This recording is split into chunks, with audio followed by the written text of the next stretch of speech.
A royal commentator claimed that things may have gotten worse for the Sussexes' relationship with the royal family following the death of the Queen, not better. Neither Harry and Meghan nor the royal family are willing to give an inch in their estranged relationship following the Queen's death, a royal commentator has claimed. Writing for the New Zealand Herald, Daniela Alser claimed that the events surrounding the Queen's funeral have, rather than giving hope for a future reconciliation between the Sussexes and the firm, done quite the opposite. Ms. Alser highlighted the claim that Harry used to regularly call the Queen after his move to America, a link back to his family that now no longer exists. The journalist wrote, "Have the unexpected and deeply emotional events of the last 12 days redrawn the personal map here? Has the family's sadness and loss catalyzed any smidgen of movement when it came to the great Sussex-Windsor divide?" Sadly, for any optimists out there, the events of this week have put grim paid to that.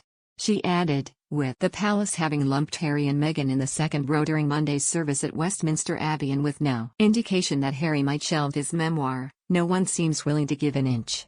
Writing in the Daily Mail, Richard Kay claimed that after the Sussexes moved to America, the prince remained in touch with his grandmother over the phone. He wrote, "The Queen's staff have told me how, in the early days of Harry's exile in America, the Queen would excitedly take his phone calls. Over time this changed and she later became perplexed by Harry's complaints." With this link no longer available to the Duke, Ms. Elser raises the question of how his relationship with his family will evolve from here.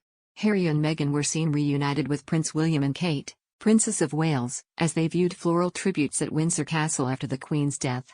However, Ms. Elser compared this with Prince Philip's funeral in April 2021, after which William and Harry were seen making small talk.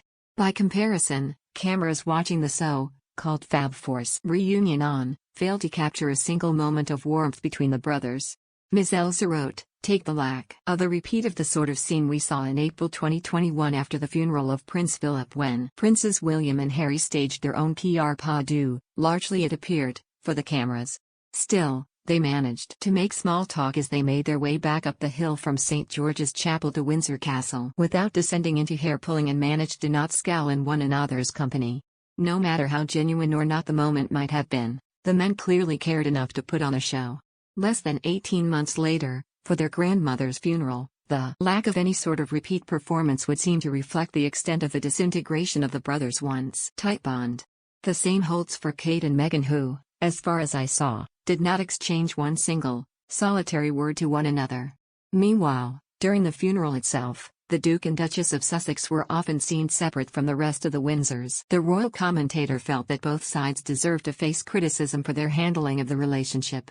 She said, "Sure, there is plenty of finger-pointing that can be directed at the loose-lipped Sussexes who have willingly and repeatedly blitzed the palace in the press. The firm deserves to come in for equal criticism here too because Buckingham Palace has made a hash of having the duo back on home soil. The last 12 days have seen the royal house cock one thing up after another."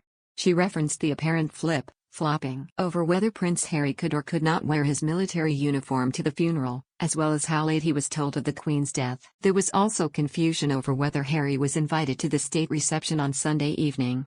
According to the Telegraph's Camilla Tominey, the Sussexes had initially been invited in error. However, friend of Princess Diana, Tina Brown, said that there can be no trust unless Harry gives up his book and the tell-all documentaries and interviews. In a recent interview with The Cut, Meghan claimed that just by existing, we were upsetting the dynamic of the hierarchy, adding, "I've never had to sign anything that restricts me from talking."